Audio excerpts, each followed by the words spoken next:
pada pagi ini kita bisa berkumpul di rumah Tuhan. Untuk persiapan, mari kita siapkan hati kita, pikiran kita, jiwa kita untuk memuji, beribadah kepada Tuhan. Sebuah lagu mari kita nyanyikan bersama-sama, Ku Mau Hidup Untukmu.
Sekali lagi dengan sungguh-sungguh. Yesus, Kau bangunkan. Yesus, Kau kebenaran yang menyelamatkanku.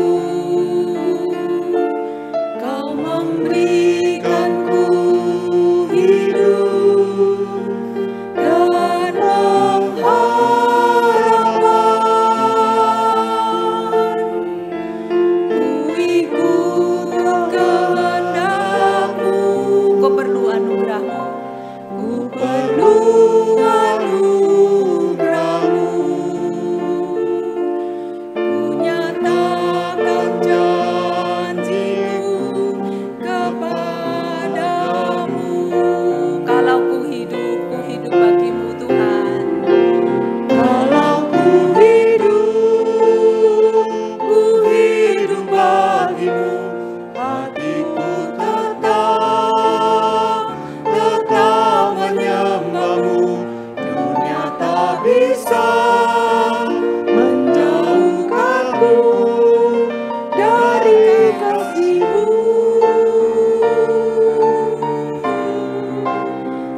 beribadah. Tuhan Yesus memberkati.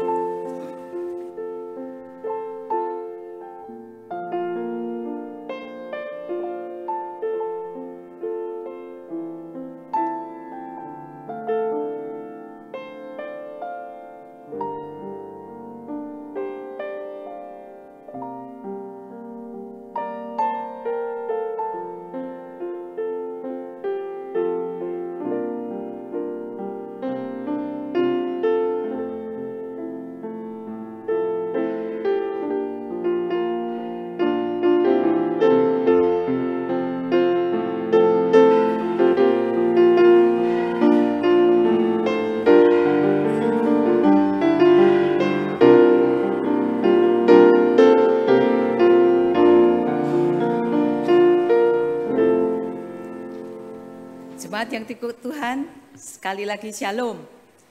Bersyukur pada pagi ini dengan kasih karunia Tuhan, Allah Tritunggal kita mengundang kita untuk berkumpul bersama, memuji, memuliakan Tuhan, dan mendengarkan firman-Nya. Dengan bangkit berdiri, mari kita mulai ibadah kita hari ini. Pujilah Allah kami, hai bangsa-bangsa, dan perdengarkanlah puji-pujian kepadanya.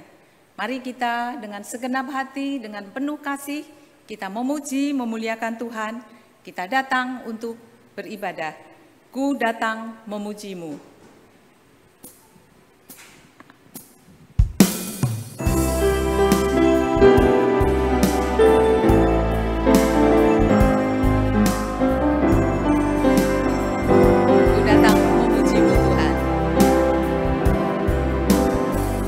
Datang memujimu, ku datang memujimu, ku datang memuji namamu, ku datang memuji, ku datang dan bersyukur, ku datang dan bersyukur, ku datang dan bersyukur, ku datang memuji namamu, ku datang dan bersyukur. ku mau mengasihi-Mu Tuhan, Ku mau mengasihi-Mu, ku mau mengasihi-Mu, ku datang memuji namamu, ku mau mengasihi-Mu. sekali lagi katakan, ku mau mengasihi-Mu Tuhan. Ku mau mengasihi-Mu, ku mau mengasihi-Mu, ku datang dan puji namamu, ku mau Ku mau mengasihi-Mu, mengasihi-Mu. ku mau mengasihi-Mu. Sekali lagi katakan, ku mau mengasihi-Mu Tuhan. Ku mau mengasihi-Mu. Mari kita berdoa. Bapa, bersyukur pada hari ini Engkau telah memanggil kami, Engkau telah mengundang kami untuk datang beribadah di tempat ini. Konsentrasikan hati pikiran kami untuk memuji, memuliakan nama-Mu, untuk mendengarkan firman-Mu. Biarlah sekali lagi firman-Mu mengingatkan iman kami untuk terus diperbaharui, untuk terus menjadi transformasi di dalam kehidupan kami. Kami serahkan ibadah ini ya Tuhan, dari awal hingga akhirnya. Tuhan yang memimpin, Tuhan yang beracara, Tuhan yang memberkati. Hanya di dalam nama Tuhan Yesus kami berdoa. Amin. Jemaat silakan duduk kembali. Keadaan kita yang sering tidak menentu, mungkin sering kita letih lesu, kita tidak bersemangat, bahkan iman kita sering mundur. Dengan saat itulah kita harus tetap percaya bahwa Tuhan memberikan kekuatan. Kita belajar firman Tuhan lebih giat, kita belajar mendengarkan kehendak Tuhan dengan sungguh-sungguh, dengan suatu pengakuan, dengan percaya bahwa Dia dengan kuasanya, anugerahnya selalu memimpin dan memberikan semangat hidup yang kita hadapi. Dengan suatu lagu, bangunkan jiwaku yang lesu, mari kita nyanyikan bersama-sama.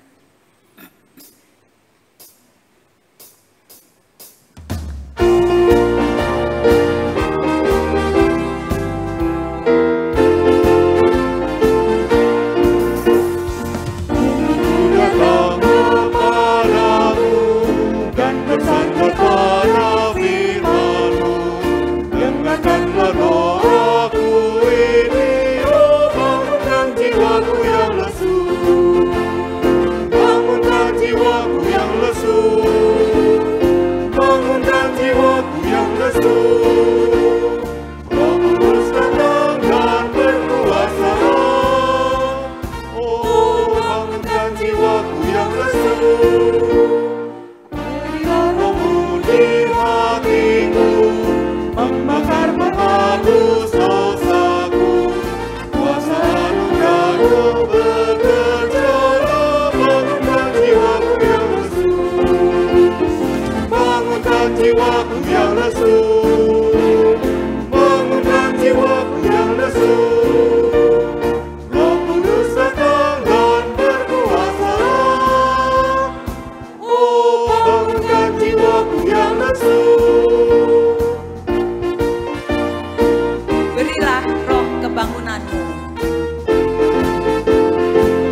kasih untuk paduan suara Sanctus, biarlah nama Tuhan yang dimuliakan.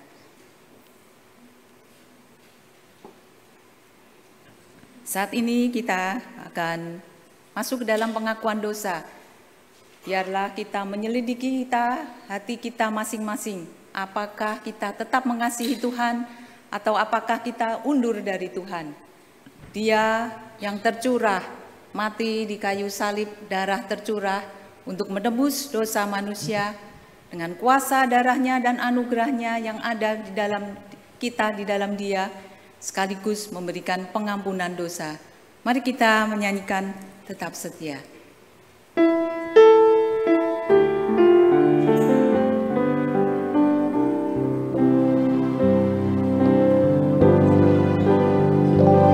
Selidiki aku, lihat hatiku, apakah ku sungguh mengasihimu, Yesus, Kau yang Maha Tahu dan menilai hidupku. Ada yang tersembunyi bagimu. Aku lihat kebaikan-Mu yang tak pernah habis di hidupku. Ku berjuang sampai akhirnya Kau dapati aku tetap setia. Dengan bangkit berdiri, mari kita nyanyikan sekali lagi. Selidiki aku, lihat hatiku, apakah ku sungguh mengasihimu, Yesus, Kau yang Maha Tahu dan menilai hidupku. Tak ada yang tersembunyi bagimu. Aku lihat kebaikan-Mu yang tak pernah habis di hidupku. Ku berjuang sampai akhirnya Kau dapati aku tetap setia. Mari kita membuka hati kita memohon kepada Tuhan. Seperti pemazmur berkata, bersihkanlah aku seluruhnya dari kesalahanku, dan tahirkanlah aku dari dosaku. Sebab aku sendiri sadar akan pelanggaranku. Aku senantiasa bergumul dengan dosaku. Kita yang bergumul dengan dosa dan sadar penuh pelanggaran, mari kita mohon Tuhan mentahirkan kita. Pasti Dia Allah yang setia mentahirkan dan mengampuni kita.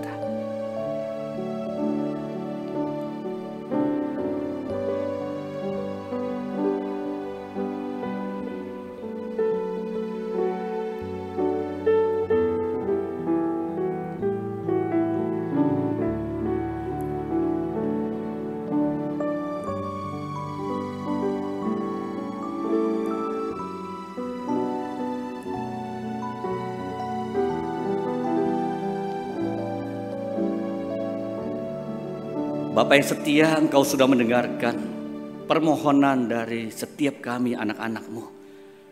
Kami bersyukur Kristus Yesus sudah mati menebus kami. Tubuh yang terpecahkan, darah yang tercurahkan bagi kami semua. Begitu indah. Yesus yang datang ke dunia dengan berjalan mencari kami yang berdosa. Bahkan naik atas kayu salib.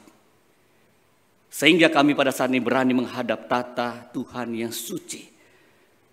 Permohonan kami Tuhan dengarkan. Dan kami terus dipulihkan, ditahirkan dari dosa yang kami bergumul sampai mati Tuhan. Kami ingin terus memohon kekuatan Allah Roh Kudus menyertai kami. Yang sudah menjadi materai, meyakinkan setiap kami adalah orang-orang yang sudah dipilih menerima percikan darah Yesus Kristus. Dan kami suatu hari akan kembali ke rumah Bapa yang sudah dipersiapkan oleh Yesus Kristus, yang sudah pergi ke sana dan akan kembali. Terpuji namamu, demi Yesus Kristus Tuhan yang hidup akan datang kembali, kami berdoa. Amin. Sebab biarpun gunung-gunung beranjak dan bukit-bukit bergoyang, tetapi kasih setiaku tidak akan beranjak daripadamu, dan perjanjian damaiku tidak akan bergoyang. Firman Tuhan yang mengasihi engkau. Kita naikkan respon, refnya tetap setia. Telah kulihat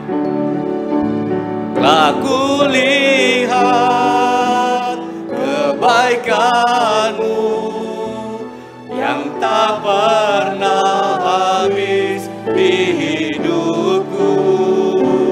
Ku berjuang sampai akhirnya, kau dapati aku tetap setia. Tetap setia tidak mudah. Mari kita dengan tekad kita mau setia.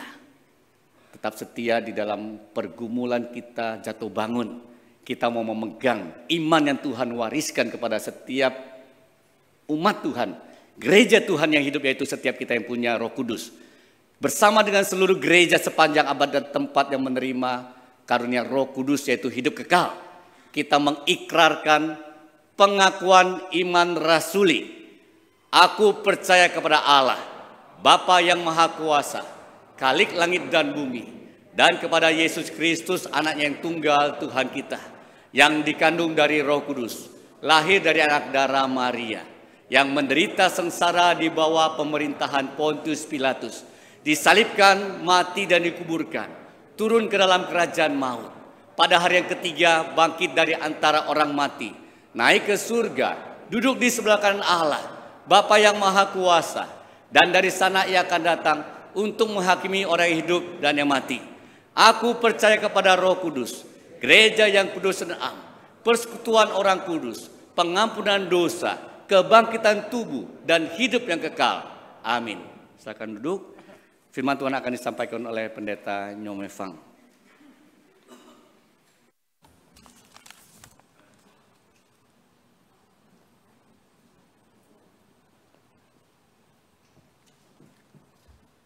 Selamat pagi Bapak Ibu sekalian. Hari ini kita akan merenungkan tema, yaitu tetap setia di tengah ancaman. Mari kita berdoa meminta pertolongan Allah Roh Kudus membuka hati dan pikiran kita untuk mengerti firman-Nya.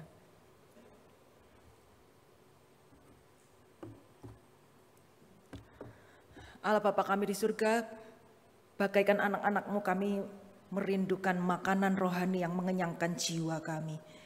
Karena itu kiranya firman-Mu menjadi roti yang hidup bagi kami semua satu persatu. Kiranya Allah Roh Kudus boleh saat ini bebas berbicara kepada kami tanpa halangan.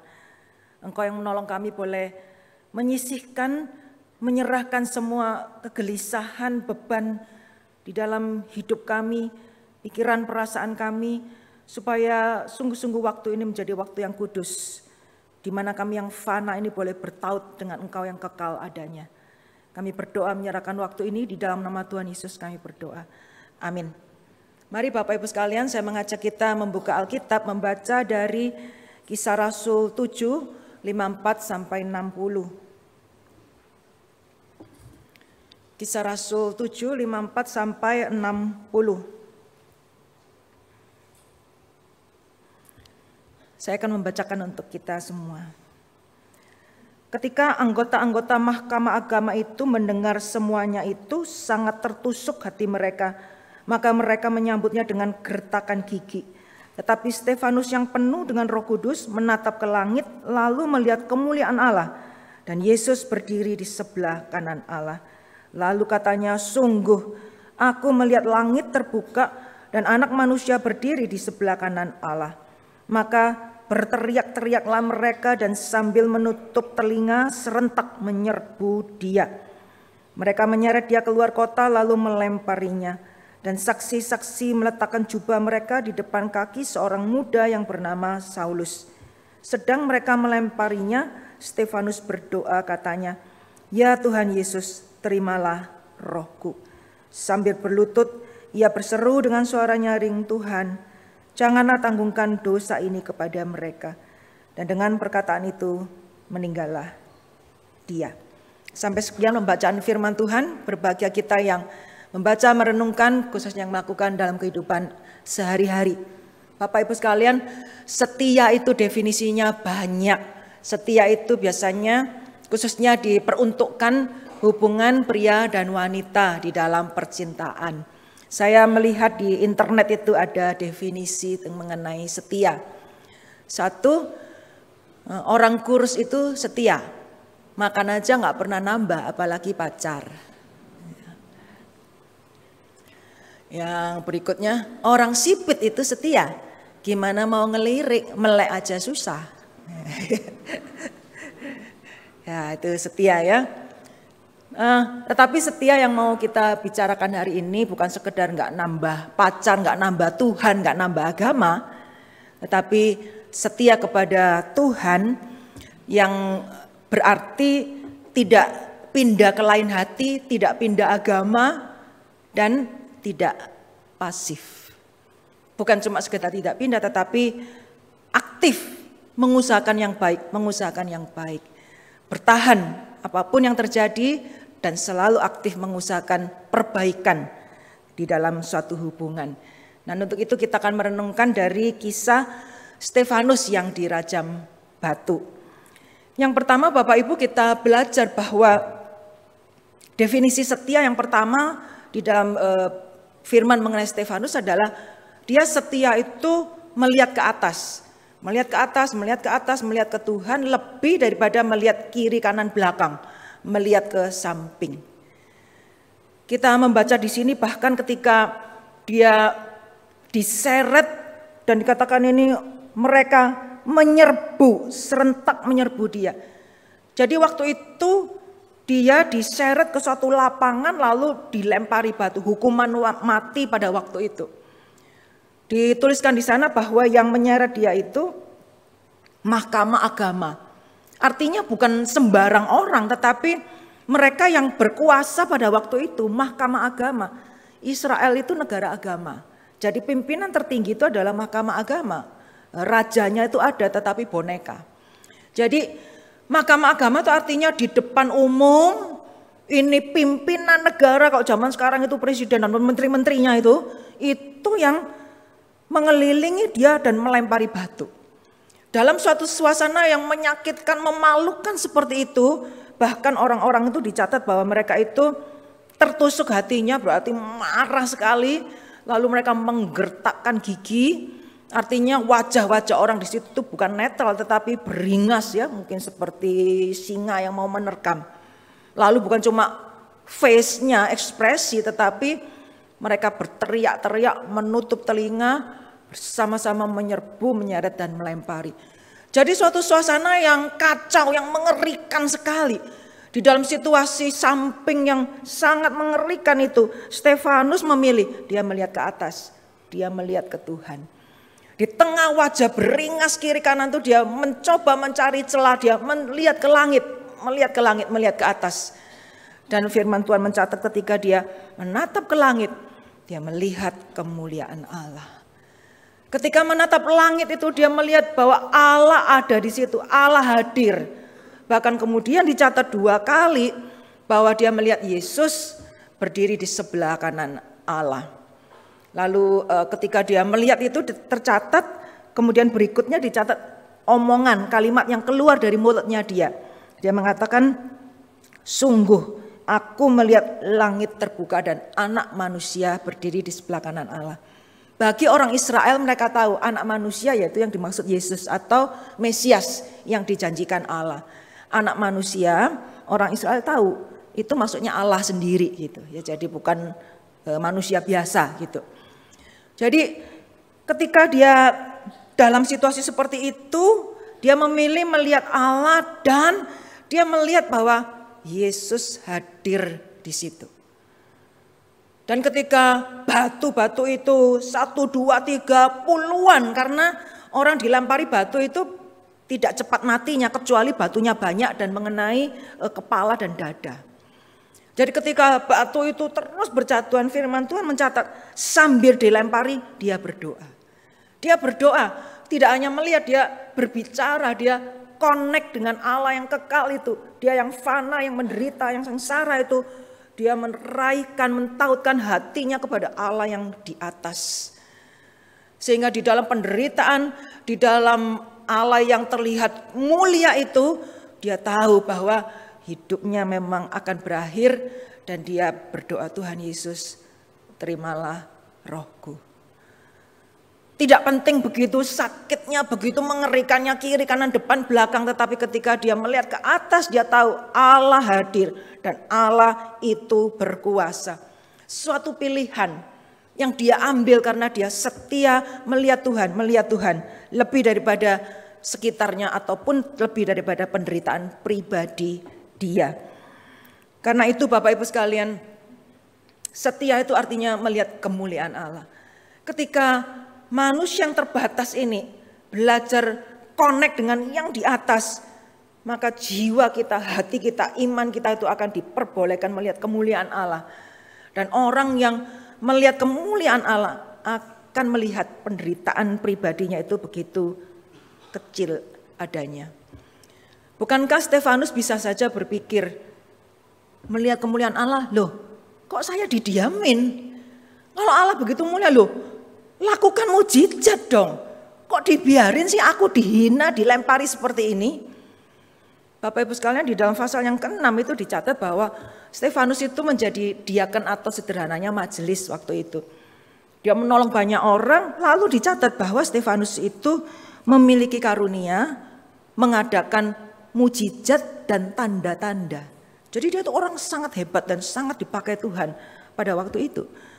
Lalu ketika dia diseret di pengadilan, Mahkamah Agama itu dicatat bahwa mereka melihat wajah Stefanus itu seperti malaikat. Jadi Stefanus ini orang yang sangat berjasa, aktif pelayanan. Lalu dia melihat kemuliaan Allah. Mungkin kalau kita, termasuk saya, melihat kemuliaan Allah itu, Tuhan tolong dong, jangan diem aja. Ini waktunya Tuhan bekerja, tunjukkan kuasamu. Tunjukkan bahwa aku ini bukan pejinah yang ditangkap, dilempari batu di lapangan. Zaman itu kalau orang dilempari di batu di tengah lapangan itu artinya orang itu benar-benar berdosa. Khususnya dosa perjinahan. Sehingga perlu dihukum di tengah umum. Bukankah Stefanus bisa saja bicara seperti itu? Tuhan, aku ini kurang apa Tuhan? Ya sekarang ini kalau engkau melihat ya jangan diem aja. Tapi Bapak Ibu sekalian, Alkitab itu mengajarkan satu kebenaran.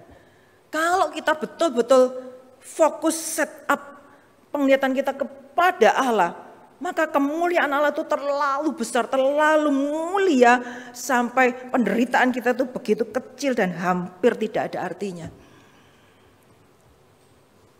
Stefanus yang melihat kemuliaan Allah itu melupakan penderitaannya pada waktu itu.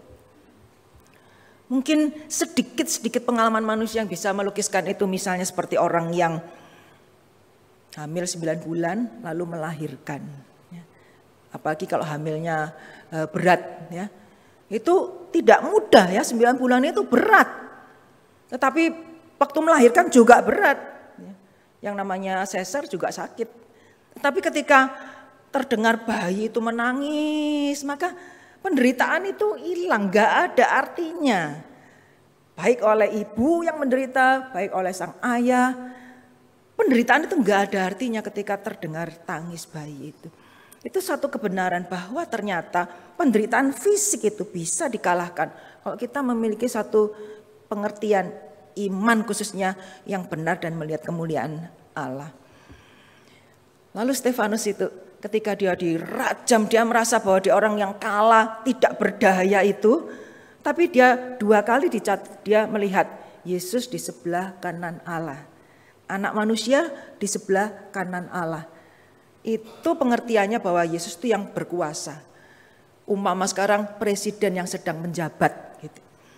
Bahwa Stefanus yang pada waktu merasa kalah, tidak berdaya, dia matanya lihat bahwa yang berkuasa itu bukan orang yang melempari dia, tapi yang berkuasa adalah Yesus. Dia tahu apapun yang terjadi, Yesus itu di sebelah kanan Allah. Dia percaya bahwa Yesuslah yang memegang kendali kuasa di dalam dunia ini, sehingga kalau dia membiarkan dia terbunuh melalui Raja Mati, dia tahu bahwa Yesus tidak keliru dan Yesus punya rencana yang terbaik. Dia tahu, oleh karena itu Stefanus setia melihat ke atas. Stefanus menolak intimidasi dunia ini. Bapak Ibu sekalian, dunia ini pelan tapi pasti, terasa atau tidak terasa, sedang menekan, menjepit kekristenan. Stefanus itu kurang apa? Orangnya baik, mengadakan tanda-tanda mujizat di masyarakat umum, menolong orang banyak, wajahnya seperti malaikat, tapi tetap orang itu benci sama dia. Yesus kurang apa? Baik, mengadakan kebaikan, tapi orang benci kepada dia. Itu adalah prinsip di dalam masyarakat yang berdosa ini.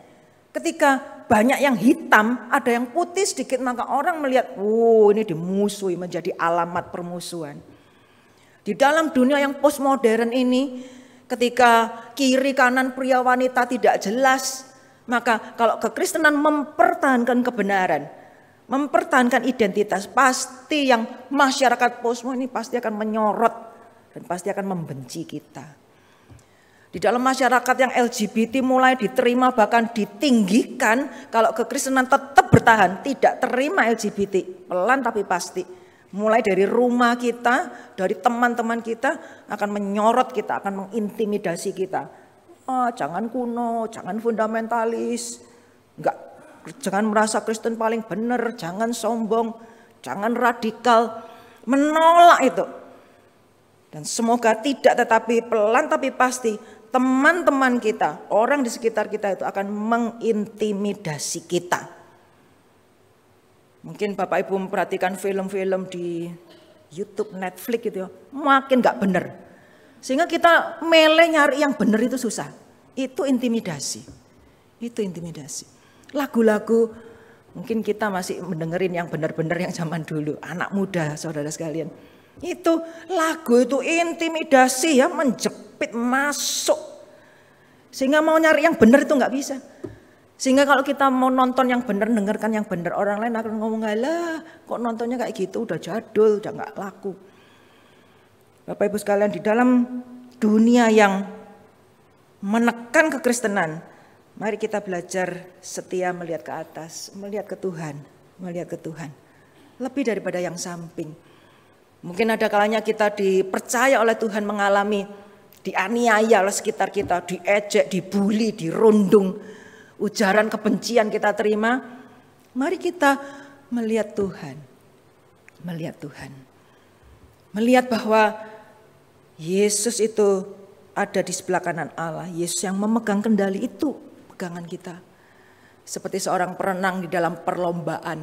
Ketika start, dia memfokuskan matanya kepada tujuannya. Dia tahu tujuan di depan dan dia tahu ini jalurnya dia di sini. Maka ketika perlombaan itu dimulai, yang dia lakukan adalah fokus ke depan dan tetap di jalur. Enggak perlu noleh kiri kanan. Kalau orang perenang lalu noleh kiri kanan, waduh aku ketinggalan apa enggak? Itu sampai mana? Waduh pasti ketinggalan, pasti kalah. Di dalam perlombaan di dalam dunia ini, iman rohani kita, yang penting itu lihat ke depan, lihat Tuhan, lihat ke atas, itu yang paling penting. Jalurnya dijaga, jangan belok kiri kanan. Tuhan di depan, Tuhan menunggu kita. Menang kalah urusannya Tuhan. Dan yang perlu kita lakukan, lihat ke depan, jangan terintimidasi kiri dan kanan. Maka kita akan menjadi seorang yang setia.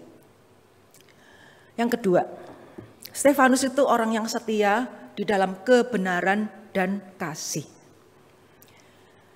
Ketika orang-orang itu membenci dia, menyerbu, melempari batu, dalam keadaan yang sewajarnya, senormalnya, mengeluh, mengasihani diri, itu tidak dilakukan. Di dalam keadaan yang berdarah-darah, dia setia mengatakan kebenaran. Bapak Ibu sekalian, Stefanus itu pada waktu itu diseret karena ketika dia ditangkap, lalu dia itu menyampaikan kesaksian. Nah, kesaksian yang benar itu menusuk hati Mahkamah Agama pada waktu itu. Karena di dalam kesaksian dia mengatakan, Yesus yang kamu salib itu sebenarnya dia adalah Allah. Jadi karena dia mengatakan kebenaran, dia ditangkap, dia dirajam batu. Lalu firman Tuhan mencatat di sini, sudah dilempari batu itu, melihat ke atas, lalu dia itu ngomong. Kan 2 kali dicatat ya bahwa dia firman Tuhan mengatakan, dia menatap ke langit melihat kemuliaan Allah. Itu dicatat sebagai narasi, lalu kalimat berikutnya adalah omongan Stefanus. Jadi dia itu sudah dilempari karena memberitakan Yesus sedang dilempari itu. Dia melihat langit terbuka, dia ngomong lagi. Sehingga dicatat di sini, lalu katanya, sungguh aku melihat langit terbuka, anak manusia berdiri sebelah kanan, ayat 57. Maka berteriak-teriaklah mereka sambil menutup telinga, serentak menyerbu dia. Jadi dia itu diseret mestinya sudah diem aja. Enggak. Dia lihat langit ngomong. Gara-gara ngomong itu orang makin marah. Teriak-teriak tutup telinga, enggak mau dengar lagi. Serentak menyerbu dia. Jadi di dalam keadaan yang sudah terjepit seperti itu, manakala ada kebenaran yang menurut dia benar dan perlu dikatakan, dia ngomong. Sungguh. Ini bahasanya beneran aku melihat langit terbuka. Enggak ngimpi, enggak berhayal. Sungguh aku melihat langit terbuka, anak manusia berdiri di sebelah kanan Allah.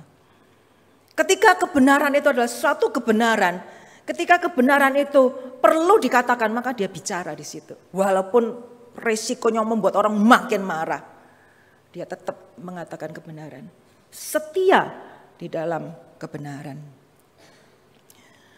Tuhan Yesus pada waktu ditangkap, lalu orang-orang itu mencari saksi-saksi palsu supaya bisa menjatuhi hukuman mati kepada Yesus. Tapi kan nggak bisa. Orang-orang itu nyari-nyari saksi palsu, ya semuanya itu nggak ada buktinya. Sampai terakhir ditanya, orang bilang, kamu mengatakan kamu adalah anak Allah. Lalu Yesus mengatakan, bukan aku yang mengatakannya, tapi kamu yang mengatakannya. Lalu begitu Yesus ngomong itu, waktu itu mahkamah mengatakan sudah tidak perlu bukti lagi. Ini bukti bahwa dia menghujat Allah. Yaitu ketika Yesus dalam kalimatnya, kamu sendiri mengatakannya. Ketika Yesus mengatakan kebenaran bahwa dia adalah anak Allah, disitulah dia dijatuhi hukuman mati karena menghujat Allah. Setia itu artinya kalau kebenaran, katakan kebenaran. Walaupun itu menjengkelkan dan membuat orang marah. Dan setianya Stefanus adalah setia kalau isinya kasih, maka itu yang dia keluarkan. Ketika orang-orang menggertakkan gigi, marah-marah, melempari batu, maki-maki dia. Ketika kepahitan itu dilimpahkan kepada dia, omongan, ekspresi wajah, batu. Stefanus itu setia dalam hatinya mengeluarkan cinta kasih. Mengeluarkan cinta kasih. Luar biasa firman Tuhan mencatat di sini. Ayat 58. Stefanus berdoa, Tuhan terimalah rohku. Sudah submit ya, sudah submit. Tuhan terimalah rohku. Lalu ayat terakhir, sambil berlutut dia berseru dengan suara nyaring, Tuhan jangan tanggungkan dosa ini kepada mereka. Dan dengan perkataan itu meninggallah dia. Artinya di dalam keadaan susah, sudah mau mati ini ya. Tuhan terimalah rohku. Mestinya beres ya. Ayat 60 dicatat. Dia tidak lupa, oh ya Tuhan, dengan suara nyaring, Tuhan jangan tanggungkan dosa ini kepada mereka. Sudah menyerahkan ya, istilahnya kayak kita hotel check out. Ingat, Dan dicatat dengan suara nyaring, Tuhan jangan tanggungkan dosa ini kepada mereka. Itu saudara setia. Dalamnya kasih, yaitu yang keluar. Walaupun kiri kanannya pahit, pedas, asam, manis. Tetapi isi yang kasih itu yang keluar. Itu yang keluar. Kepahitan-kepahitan ketika masuk diarahkan kepada Stefanus, dia tetap mengeluarkan yang baik, yang manis. Ketika kemarahan, maki-makian, dia mengeluarkan pengampunan. Setia sampai titik darah penghabisan. Sampai sudah menyerahkan roh, dia masih mengeluarkan, Tuhan jangan tanggungkan dosa ini kepada mereka. Itulah kesetiaan. Setia itu sampai terakhir, counter yang pahit itu tetap manis. Karena itulah yang juga dikerjakan oleh Tuhan Yesus. Tuhan Yesus mengatakan kamu adalah terang dunia. Artinya memang dunia ini gelap. Sewajarnya, bukan hal yang baru bahwa dunia ini, orang-orang ini, masyarakat, negara, dunia ini memang gelap. Banyak yang gak benar, itu bukan rahasia. Tapi Tuhan memanggil kita sebagai terang, menyala, menyinari. Sehingga orang itu melalui hidup kita, orang itu tahu yang benar itu yang mana. Dan dunia ini adalah sudah tawar ya, sehingga Tuhan Yesus mengatakan kamu adalah garam dunia. Artinya memang saudara, kiri kanan masyarakat dunia ini sudah tawar kasihnya. Banyak orang itu kasihnya itu dingin sehingga tidak percaya orang, sehingga sulit mengasihi orang dengan tulus. Karena memang sudah tawar. Dunia ini pelan tapi pasti membuat segala cinta kasih itu bersyarat. Segala hiburan itu adalah sebenarnya palsu dan buatan saja. Sehingga orang itu pada dasarnya hatinya itu tawar. Sehingga disitulah justru Tuhan memanggil kita menjadi garam. Ketika tawar kita menggarami. Ketika gelap kita menyinari. Oleh karena itu, apapun resikonya, marilah kita belajar setia di dalam kebenaran dan kasih. Bapak Ibu sekalian, mari kita aktif mengasihi dan memberkati orang lain. Kalau pagi-pagi bangun, selain berterima kasih bisa bangun, mari kita pikirkan, hari ini siapa yang bisa saya berkati, siapa yang bisa saya perhatikan, siapa yang perlu saya sapa. Mungkin mulai dari keluarga, karena tidak semua keluarga saling mengasihi dengan jelas. Mungkin kita pikirkan ya hari ini, khususnya kalau satu rumah isinya 10 orang, pikirin hari ini siapa yang perlu saya berkati, saya perhatikan. Kalau kita punya WA group, keluarga kecil, keluarga besar, teman TK, SD, SMP, SMA, university, coba pikirin hari ini siapa yang perlu saya berkati, siapa yang perlu saya sapa. Mungkin mari kita belajar mulai langkah kecil di dalam penginjilan, bersaksi. Usahakan belajar ngomong atau chatting WA. Teman-teman, guys, bro and sis, Tuhan itu baik loh. Hari ini panas. Tapi bersyukur ya kita punya AC, udah titik. Lain kali bro and sis, guys, teman-teman, bersyukur ya hari ini hujan, sudah lama gak hujan. Lain kali guys, teman-teman, bro and sis, bersyukur ya Tuhan itu baik, Omikronnya udah lewat. Gitu. Bersyukur ya hujan tapi nggak banjir. Kalau banjir, bersyukur ya banjirnya nggak sampai 1 meter masuk rumah. Kalau banjir 1 meter masuk rumah, bersyukur ya nggak tsunami gitu. Ya. Belajarlah ngomong yang baik, kesaksian dan masukkan Tuhan di situ. Dan di mana-mana grup pasti ada yang susah. Berani nggak coba tawarkan doa? Ya nggak perlu secara umum di WA grup. Kontak dia Japri, boleh nggak aku doain? Orang agama apapun, apalagi kalau susah khususnya, biasanya nggak menolak doa. Tawarkan doa, tawarkan doa. Mungkin di situ saudara akan mengalami, mungkin aniaya kecil ya. Setia dalam hal kebenaran dan kasih. Bukan cuma bertahan cuma Kristen, tetapi aktif. Dan tentu saja yang paling terakhir, berdoa kepada sumber. Kita tuh lemah, tetapi melihat ke atas, kita punya Tuhan, sumber kebenaran, sumber kasih. Ketika orang lain seperti itu, teriak-teriak, tutup telinga, percayalah di dalam Tuhan Yesus kita mampu tetap memberkati, tetap bersaksi. Percayalah, boleh dicoba ya, Allah kita berkuasa. Berdoa saudara sekalian, Allah itu berkuasa. Jadi Bapak Ibu, tetap setia di tengah ancaman. Ancaman pada waktu itu secara fisik jasmani kepada Stefanus, Tuhan Yesus. Dan penghinaan sekarang ini mungkin aniaya jasmani kurang terasa. Walaupun website Open Doors, yaitu khusus berita mengenai penganiayaan di dunia, itu selalu ada survei dan ini hasil tahun lalu di seluruh dunia. Dikatakan dari 1 dari 7 orang di seluruh dunia orang Kristen mengalami aniaya. Lalu di Afrika 1 dari 5 orang itu mengalami aniaya di Afrika sampai hari ini. Sekarang kalau saudara-saudara mendengarkan berita ya ada konflik di Sudan, di Kongo, di Nigeria dan seterusnya, pasti orang-orang yang diserang itu banyak orang Kristen, pasti. Nigeria itu negara yang sangat kekristenan berkembang luar biasa, mega church itu bukan di Amerika tapi di Nigeria. Tetapi Nigeria terorisnya sangat banyak. Gereja itu ribuan yang datang, tapi teroris itu kalau sekali nyerang, kalau sekarang dia satu perumahan, satu kampung, satu desa itu diserang, ditangkap semua. Wanita, anak-anak khususnya dibawa semua, ratusan langsung. Dan gak jelas kapan kembalinya, hidup atau mati. Itu di Nigeria sampai hari ini.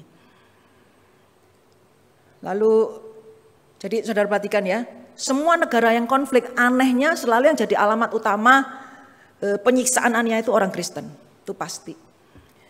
Lalu Asia mengherankan ya, Asia yang mestinya lebih damai dan baik itu ternyata 2 dari 5 orang di Asia itu mengalami penganiayaan sampai hari ini. Sampai hari ini. Teman-teman kita di negara tirai bambu masih banyak yang dianiaya. Ya, saya punya teman-teman di sana sampai hari ini selalu bersembunyi-sembunyi, masih ada yang ditangkap. Karena presidennya kan ingin menjadi dewa ya, sehingga semua agama, simbol lambang agama itu suruh hilangkan semua. Sampai hari ini. Lalu di India, Pakistan, Afghanistan sumber penganiayaan yang luar biasa. Mereka katakan ya di India Utara berbatasan dengan Hindu, berbatasan dengan Islam, selalu ada aniaya. Saya juga punya teman-teman di sana, mereka mengatakan sebulan minimal sekali ada orang yang dibunuh lalu ditaruh di lapangan. Ya, sebagai contoh ini loh, kalau kamu Kristen, kamu tetap menyembah Yesus, nasibnya seperti ini. Sehingga mereka tahu saling mendoakan, tunggu saja siapa yang menjadi korban berikutnya. Bapak Ibu, aniaya itu ada sampai sekarang. Lalu di situ statistik tahun lalu ya, 5.600 orang Kristen dibunuh, 2.100 gereja diserang, dan 4.500 orang Kristen ditangkap. Ini aniaya yang mungkin kita itu nggak dengar atau nggak mau dengar sehingga kita tuh merasa aman. Tetapi sampai hari ini itu masih ada. Tapi mungkin iblis tahu aniaya itu untuk orang Indonesia itu nggak mempan. Jadi kita dikasih aniaya ancaman jenis yang lain. Jadi Bapak Ibu sekalian, ancaman pada waktu yang dialami adalah Stefanus dilempari batu, Yesus disalib. Bukan cuma sekedar badannya ini sakit, bukan itu. Tetapi itu merupakan satu aniaya, penghinaan dan harga diri. Jadi saudara bisa bayangkan Stefanus ini misalnya majelis ya. Lalu tiba-tiba di lapangan dilempari batu. Orang banyak itu nggak semua tahu masalahnya apa. Lalu orang kan berpikir, loh katanya majelis, katanya baik. Ternyata berzina ya, sampai di tengah lapangan dilempari batu. Karena orang yang biasa dilempari batu itu orang yang berzina. Itu adalah satu aniaya, penghinaan harga diri. Lalu Yesus juga Yesus ketika di atas kayu salib bukan soal badannya terobek-robek, sakit, tetapi suatu penghinaan dan pembunuhan karakter. Boleh dikata orang-orang akan mengatakan, lu katanya guru, lah kok sekarang digantung? Oh berarti ternyata nggak bener ya. Ternyata selama ini dia itu bohong. Oh ternyata penjahat dia, karena dia ditaruh di antara dua penjahat. Dan kalau tidak sangat terpaksa ya, orang zaman itu nggak hukum mati salib. Kalau tidak sangat terpaksa. Orang Yahudi itu kan menjatuhkan hukuman mati ya, apa saja kecuali salib. Yang boleh menjatuhkan hukuman mati salib itu Roma, penjajahnya Israel. Jadi benar-benar penjahat yang luar biasa kalibernya sampai bisa disalib. Jadi ketika Tuhan Yesus disalib itu merupakan suatu penderitaan aniaya, harga diri. Dan itu diterima, dialami. Bapak Ibu sekalian, mungkin kalau kita konteksnya di Indonesia, mungkin kita tidak dianiaya secara jasmani.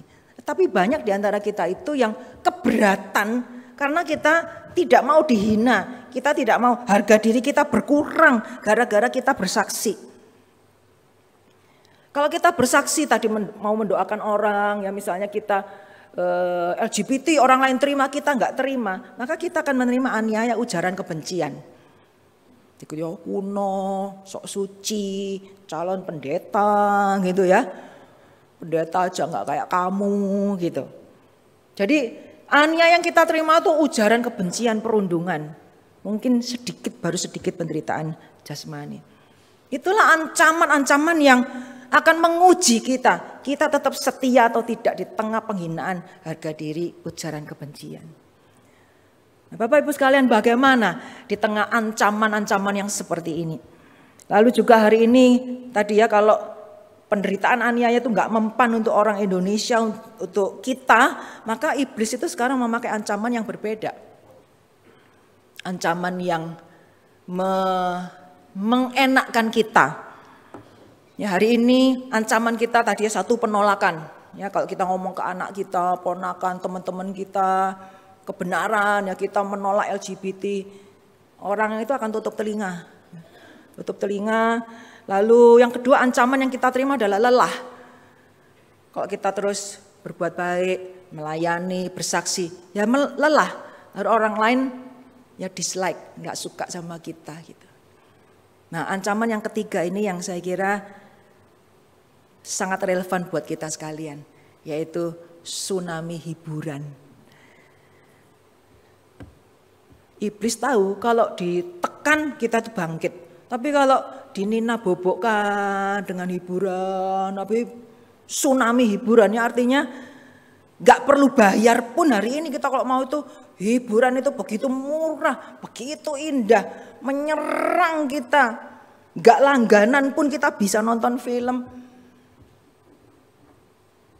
Nggak nonton film, nggak main game, di chattingan muncul dia tontonan. Tsunami hiburan. Kadang-kadang orang baca Alkitab nggak ada waktu, Bu, beneran nggak ada waktu. Repot saya, Bu. Tapi bisa lihat WA, ketawa-ketawa ya. Bukan YouTube, bukan yang lain. Dari chattingan itu bisa itu rajin ya, setiap kali video dikirim ditonton. Ketawa.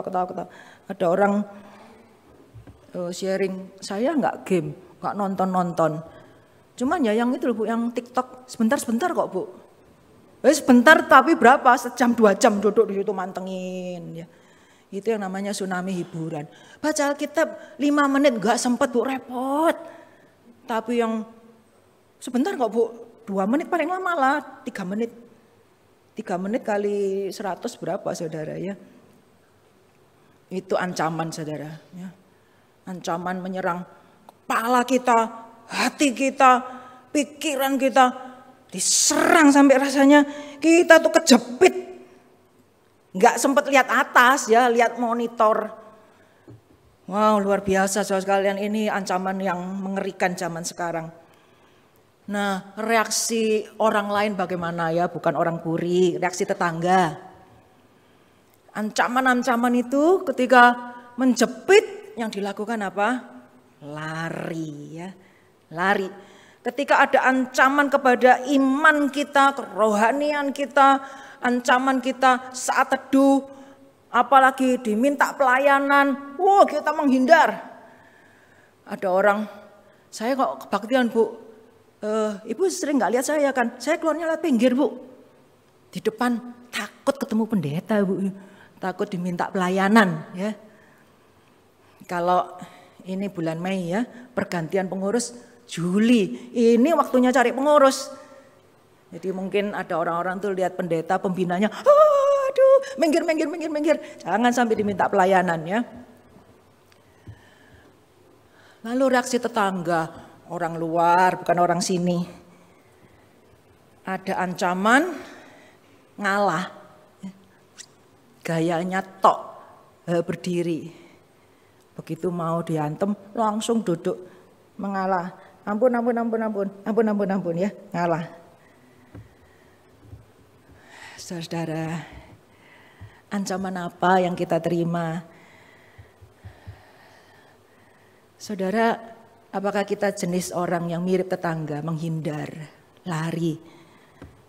Atau kita jangankan lari, begitu lihat ancaman kita langsung menutup diri. Wis ngalah, aman. Daripada tidak disukai, daripada dianggap aneh, daripada dianggap kuno, daripada dianggap fundamentalis, radikalis. Dah, diem aja. Bapak Ibu, Tuhan Yesus itu setia. Dia setia melihat Bapaknya, Allah Bapa yang mengutus dia. Sehingga itu tetap keluar dari perkataan-perkataannya bahkan di atas kayu salib. 7 perkataan di atas kayu salib. Yang atas itu saudara sekalian menunjukkan kesetiaan Yesus tetap memberikan cinta kasih. Sekalipun kebencian itu ditimpakan kepada dia. Tetapi di atas kayu salib yang kasar berdarah itu dia mengatakan, Bapak ampunilah mereka sebab mereka tidak tahu apa yang mereka perbuat. Melihat orang banyak itu kasihnya mengampuni. Bahkan sempet-sempetnya dia mengajak penjahatnya di sebelahnya untuk bersama-sama dengan dia masuk ke dalam Firdaus. Di atas kayu salib itu nggak usah tunggu Mother's Day, dia menitipkan ibunya kepada Yohanes. Mama, ini anakmu, jangan sendirian. Dia menitipkan ibunya kepada muridnya Yohanes yang dikasihinya. Dan hanya 1-2 kata kecil yang menunjukkan bahwa dia waktu itu benar-benar manusia, gak pura-pura. Tapi betul dia merasakan sakit sehingga dia mengatakan, aku haus. Hanya 2 kalimat pendek. Setelah itu di bawahnya dia membicarakan mengenai kebenaran. Setia kepada kebenaran.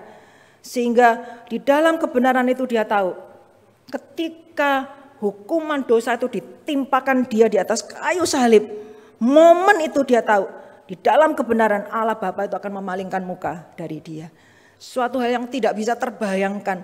Allah Tritunggal sepanjang kekekalan tidak pernah berpisah. Tetapi di atas kayu salib itu Yesus tahu ada satu kebenaran bahwa Allah Bapa itu pun memalingkan muka dari dia. Karena dia sedang menanggung dosa manusia termasuk saudara dan saya. Suatu kebenaran yang menyakitkan. Tetapi karena itu kebenaran maka dia itu mengucapkan, mengapa engkau meninggalkan aku. Dan suatu kebenaran dia mengatakan, ke dalam tanganmu kuserahkan nyawaku. Karena dia tahu apapun yang terjadi, yang pegang kuasa. Dan tempat dia berpulang menyerahkan nyawa adalah Bapa itu sendiri. Dan yang terakhir dia mengatakan, sudah selesai. Inilah Allah kita, Tuhan Yesus. Ancaman apapun, keluar kebenaran, keluar cinta kasih. Kalau kita mengatakan itu kan Yesus Bu. Hari ini kita belajar Stefanus, manusia biasa. Tapi dia mau setia, dia mau setia. Karena itu Bapak Ibu sekalian, saya mengajak kita untuk menjadi orang yang setia. Pelan tapi pasti kok bisa naik S1, S2, S3. Orang yang S1, setia 1 itu adalah orang yang tidak pindah agama. tetap Kristen Baptis. Tapi seperti tanaman itu putri malu ya. Nah, ibu-ibu mungkin banyak yang tahu tanaman putri malu itu termasuk jenis rerumputan ya. Di bawah itu biasanya di tengah rumput yang liar pun ada daunnya kecil-kecil, dia berkembang, tetapi kalau kita sentuh dia nutup. Jangankan disentuh langsung ke dia, pinggir kiri kanannya kalau ada angin keras bertiup dia nutup. Itu putri malu. Jadi kalau aman berkembang, begitu ada goncangan sedikit nutup. Nah, itu adalah setia yang pertama atau S1. Lagunya mungkin di rumah, lalu lagunya Nina Bobo, oh Nina Bobo. Kalau tidak bubuk digigit nyamuk. Jemaat bubuk, orang Kristen bubuk. Kalau tidak bubuk digigit nyamuk. Kristen tetap. Tapi udah tidur lah. Jangan macam-macam, nanti gigit nyamuk. Saya percaya kita semua minimumnya S1. Kalau datang ke gereja, kalau ikut kebaktian kita minimumnya S1. Tapi mari kita maju S2. S2 itu orang yang melihat di dalam pemandangan landscape yang indah ini sepertinya kalau di sana lebih bagus. Ada danau, ada hutan. Ayo kita maju ke sana. Pelan tapi pasti maju. Mau maju, mau masuk komunitas, mau masuk pelayanan. Tetapi ketika sudah sampai, lalu lihat, waduh ternyata kok ya enggak semuanya enak di sini. Ternyata masuk komunitas lebih aktif mencintai Tuhan, melayani Tuhan. Kok ternyata banyak kesulitan, kok malah susah, kok lelah. Sehingga orang seperti ini mungkin seperti orang yang melihat salib itu adalah souvenir. Namanya souvenir boleh milih. Ya suka-suka saya atau suka yang mana ya pilih. Kalau pilih salib pilih yang kecil, kok bisa emas, kok enggak ya perak. Yang salib tapi baguslah dilihat dan ringan untuk dibawa. Sehingga mencoba masuk ke dalam komunitas pelayanan, tapi kalau terasa sulit, mundur lah. Milih yang kecil, milih yang ringan, yang enggak berat, itu yang dipilih. Mungkin S2 ini lagunya itu naik-naik ke puncak gunung. Naik-naik ke puncak gunung, tinggi-tinggi sekali. Kiri kanan, kulihat saja banyak pohon cemara. Diulang lagi. Kiri kanan, kulihat saja banyak pohon cemara. Ya enggak naik, lihat-lihat aja ya. Sudah di situ kiri kanan lihat aja, enggak naik akhirnya. Banyak orang Kristen seperti itu. Lihat ya. Lihat orang yang pelayanan, lihat gereja, lihat persekutuan, lihat agama lain, lihat gereja lain, lihat aja. Tapi kalau giliran dimintain tolong, tadi seperti souvenir mele-mele. Tuhan Yesus itu memberikan teladan dan Stefanus memberikan teladan. Mereka itu S3. S3 itu siap susah komandan. Orang S3 itu mau maju dan dia tahu paling bagus itu di puncak. Dia tahu bahwa keindahan dari bawah ini tidak bisa dibandingkan kalau di atas. Sekaligus tahu naik itu pasti capek. Naik itu mungkin nggak banyak orang lagi yang ikut naik. Mungkin banyak orang tadi S2 camping di situ ya. Tahu bahwa kalau kita naik ini lebih susah, tidak banyak orang. Tapi orang S3 ini tahu Yesus sudah naik di situ. Dan silakan orang lain, tapi Tuhan memanggil saya naik ke situ. Orang yang mau pikul salib. Lagu S3 itu lagu Bintang Kecil. Bintang kecil di langit yang tinggi amat banyak menghias angkasa. Aku ingin terbang dan menari jauh tinggi ke tempat kau berada. Ini lagu anak-anak ya. Lihat bintang. Aku ingin terbang dan menari jauh tinggi. Suatu cita-cita karena melihat yang di atas itu indah. Bapak Ibu sekalian, kekristenan gereja itu berdiri karena ada bintang-bintang kecil. Karena ada orang-orang yang siap susah. Karena ada orang yang pikul salib. Ada Yesus, ada Paulus, ada Stefanus. Di Indonesia mungkin salah satu yang kita kenal ada Johnson. Orang sakit-sakitan kayak gitu itu. Zaman dulu dari Cungkuak ke sini. Pelayanan, ada banyak nama-nama. GKY itu berdiri karena ada bintang-bintang kecil. Orang-orang yang mempelopori, kerja keras, susah payah, jatuh bangun, suka duka, banyak dikritik, sedikit pujian. Bintang-bintang kecil itu naik tinggi sehingga hari ini ada GKY Puri.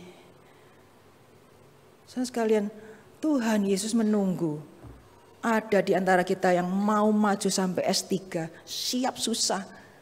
Karena kalau saudara perhatikan coba ya, GKY Puri, kayaknya bintangnya itu kecil dan sekarang itu kayaknya kok nggak ada bintang gitu. Bagaimana masa depan gereja ini? Kalau semua orang S1, kalau banyak orang S2 dan tidak ada S3. Mari saudara sekalian, siap susah, siap pikul salib.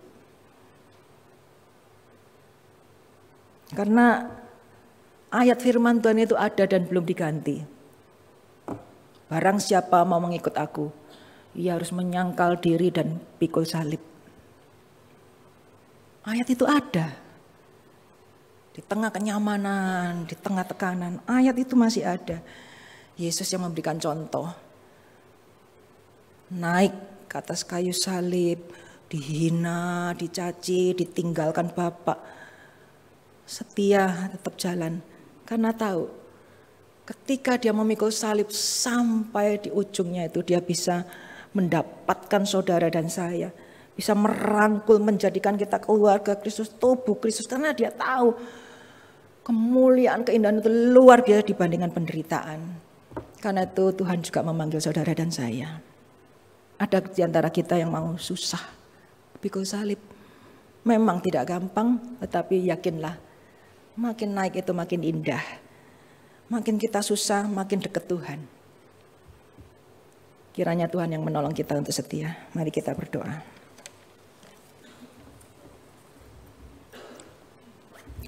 Tuhan Yesus, ketika kami baca mengenai Stefanus dirajam, sepertinya kok jauh sekali Tuhan dari kami. Ampunilah kami Tuhan, belum banyak mengalami penderitaan, tetapi sering menghindar. Bapa di surga, kasihanilah, ampunilah jemaat di tempat ini, termasuk hamba-Mu. Bapa di surga, kiranya Engkau memberikan kehormatan kepada kami, supaya ada di antara kami ini dari GKY Puri, yang siap susah, mau setia S3. Karena gereja perlu bintang-bintang kecil. Supaya jangan terang-Mu itu meredup dari gereja kami, bahkan meredup daripada GKY, bahkan di Indonesia ini. Roh Kudus, tolong kami untuk melakukan firman-Mu. Di dalam nama Tuhan Yesus kami berdoa. Amin.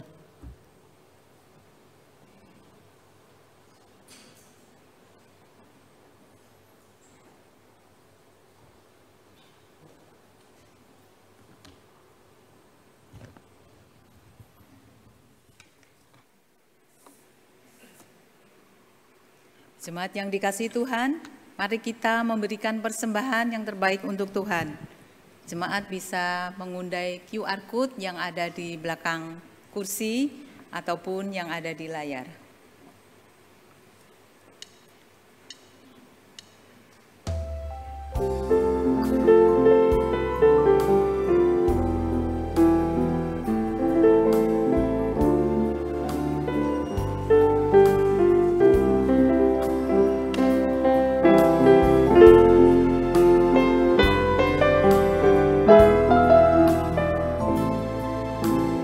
Dengan penuh iman kita membawakan persembahan ini dan mari kita menyanyikan Ku Tetap Setia. Seperti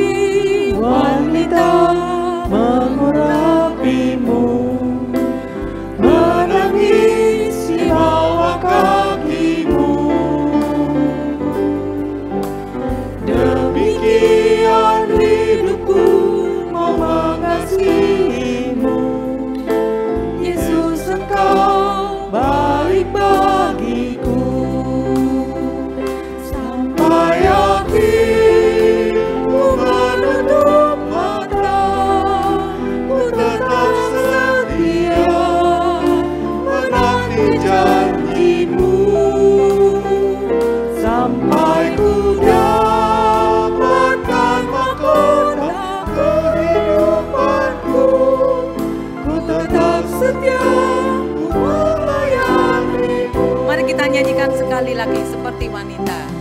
Seperti wanita mengurapimu, menangis di bawah kakimu. Demikian hidupku mau mengasihimu, Yesus Engkau baik bagiku. Sampai akhir ku menutup mata, ku tetap setia menanti janjimu. Sampai ku dapat mahkota kehidupanku, ku tetap setia ku melayanimu. ku tetap setia melayani. Ku tetap setia ku melayani. Sekali lagi katakan, ku tetap setia. Ku tetap setia melayanimu. Mari kita berdoa. Bapa, terima kasih atas firman-Mu yang mengingatkan kami untuk beriman seperti Stefanus. Biarlah Tuhan yang terus memimpin kami, Tuhan yang terus memelihara kami. Kehidupan dunia yang selalu menghimpit, kehidupan dunia yang selalu menyudutkan kami untuk meninggalkan Engkau. Tuhan, berikan iman kepada kami yang tetap setia, tetap mengikuti Engkau sampai apapun yang terjadi. Biarlah hidup kami Engkau pakai, hidup kami untuk memuliakan nama-Mu. Terima kasih Tuhan atas persembahan yang telah kami kumpulkan.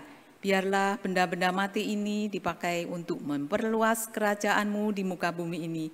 Biarlah nama-Mu ditinggikan dan nama-Mu saja yang dimuliakan. Terima kasih Tuhan, hanya di dalam nama Tuhan Yesus kami berdoa. Amin. Jemaat silakan duduk kembali.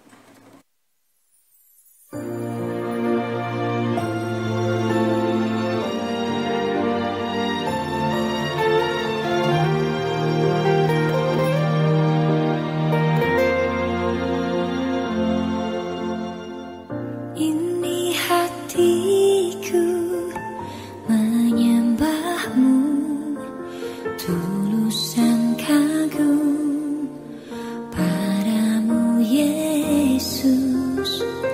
Ini hatiku tak sempurna, perlu campur tangan-Mu dalam hidupku. Hatiku mengasihi-Mu, hatiku mengasihi-Mu,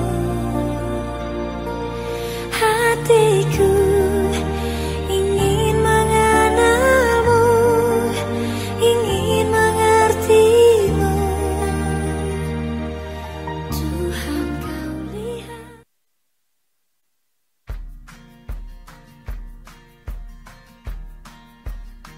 Pemuritan. Apa itu pemuritan?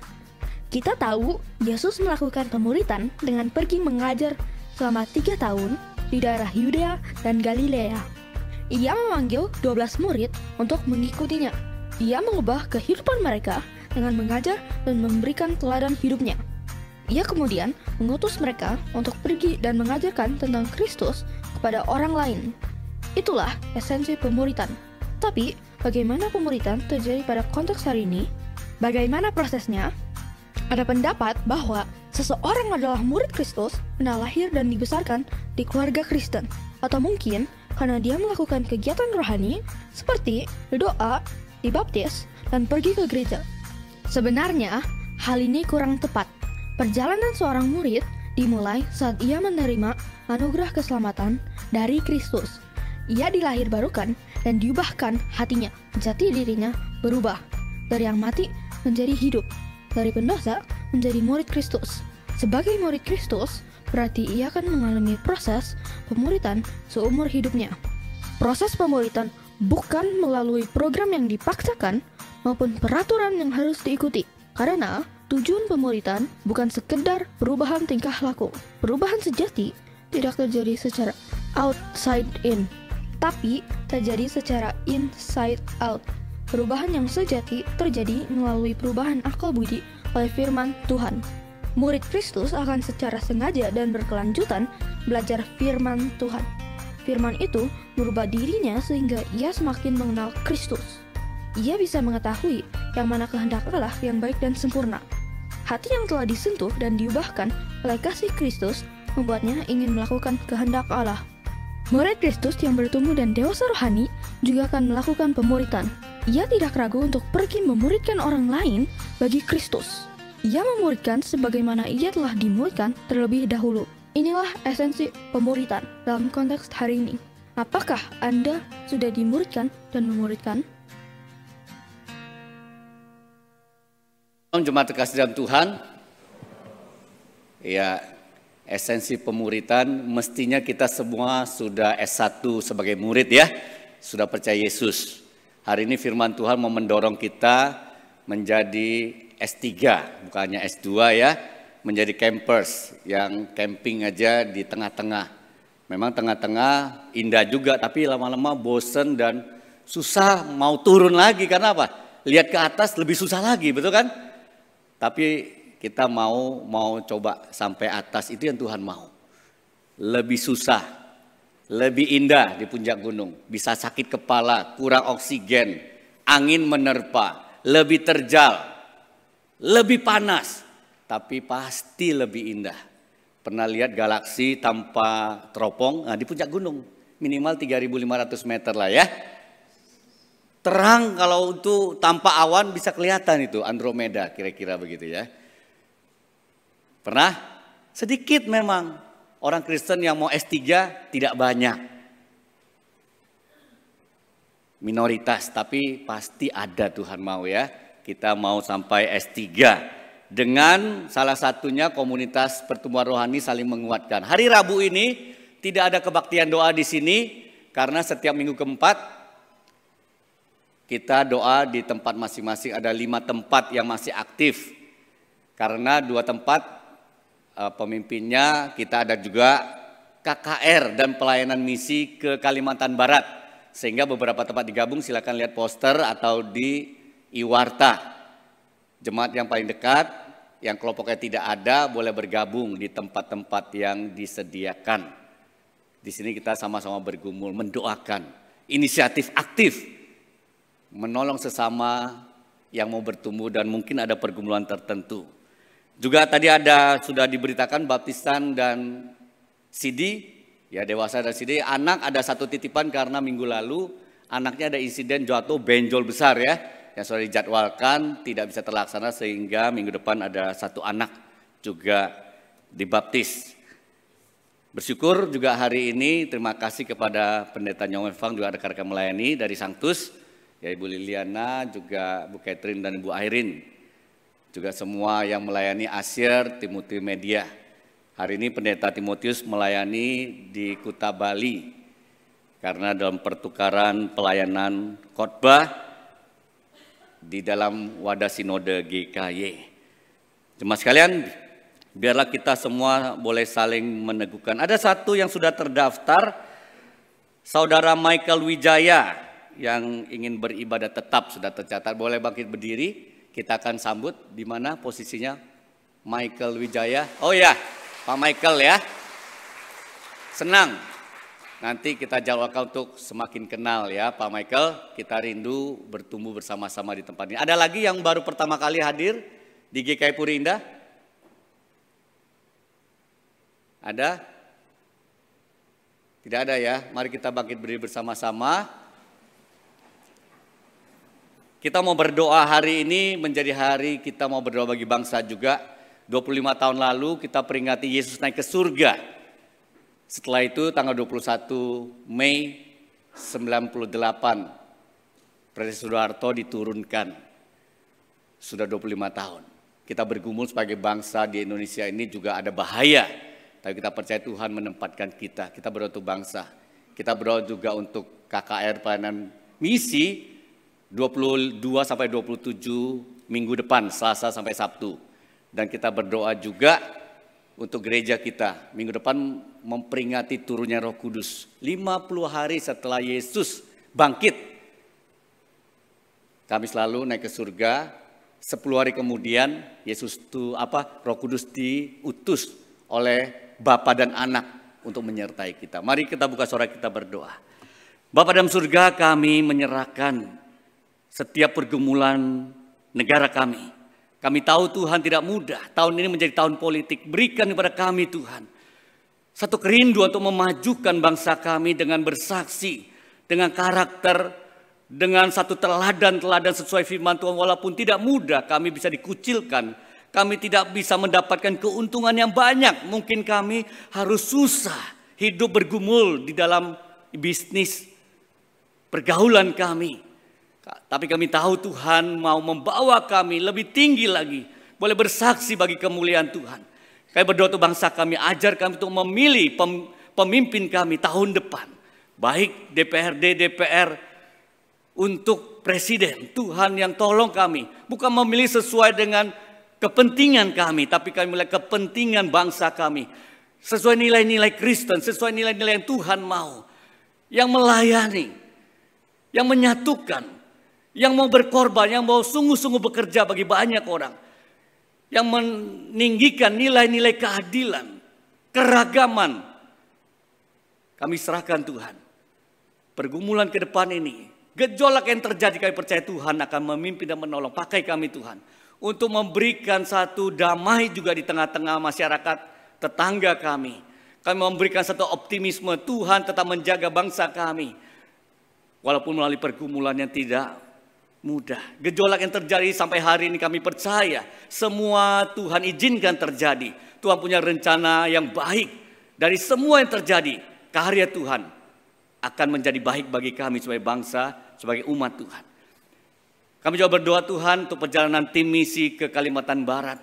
Untuk mengadakan KKR, pembinaan, memanggil banyak orang kembali kepada Tuhan. Dan untuk menjadi hamba-Mu suatu hari melayani gereja Tuhan, melayani bangsa kami dan banyak orang. Tuhan pimpin, berikan kesehatan, kelancaran, urapan Roh Kudus kepada setiap hamba Tuhan. Tim misi yang melayani. Biarlah kuasa Tuhan boleh dinyatakan, kemuliaan Tuhan boleh lihat oleh banyak orang yang mendengarkan firman-Mu. Kami juga serahkan Tuhan gereja-Mu di tempat ini. Engkau tahu pergumulan setiap kami di dalam tubuh kami yang lemah. Dalam setiap pergumulan di keluarga, relasi antara orang tua, anak, suami, istri. Pergumulan kami dalam pekerjaan, pelayanan. Kami yang suam-suam kuku, kami di tengah-tengah, kami tidak berani maju. Kami bahkan berpikir untuk lebih mundur lagi. Ampuni kami Tuhan. Teguhkan kami, bangkitkan gereja-Mu. Bangkitkan kami. Kami serahkan setiap kami. Tuhan tilik hati kami. Tuhan satukan hati kami untuk melihat salib yang harus kami pikul. Kami ingin lebih menyenangi Tuhan. Kami ingin sungguh-sungguh lebih memuliakan Tuhan dalam hidup kami. Terpuji nama-Mu. Demi Yesus Kristus Tuhan yang menebus kami. Tuhan Yesus akan datang kembali. Kami bersyukur berdoa. Amin. Kita naikkan doksologi, kembalikan kemuliaan kepada Tuhan. Puji Allah Bapa Putra, puji Allah Roh Kudus, ketiganya yang esa. Pohon selamat, sumber berkat. Amin.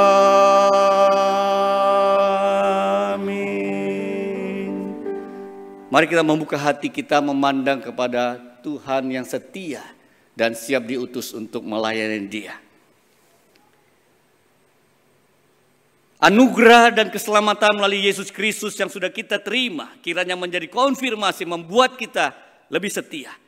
Kasih Allah Bapa yang setia selalu mengadakan kebaikan kepada kita untuk mengikut Dia. Allah Roh Kudus yang setia tinggal dalam hati kita. Walaupun sering kita mendukakan Dia, Allah Roh Kudus tetap memimpin kita, membawa kita terus ke tempat yang lebih tinggi memuliakan Dia. Allah Tritunggal meneguhkan, mengutus kita untuk melayani Dia dan untuk lebih berkenan kepada Dia, lebih mengasihi Dia, lebih setia dari hari ini sampai selama-lamanya. Amin.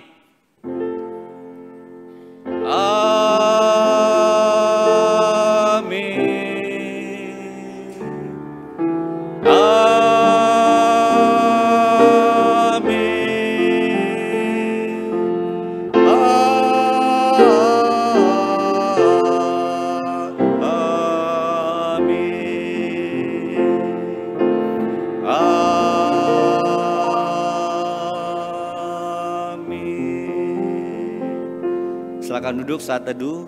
Tuhan memberkati setiap kita.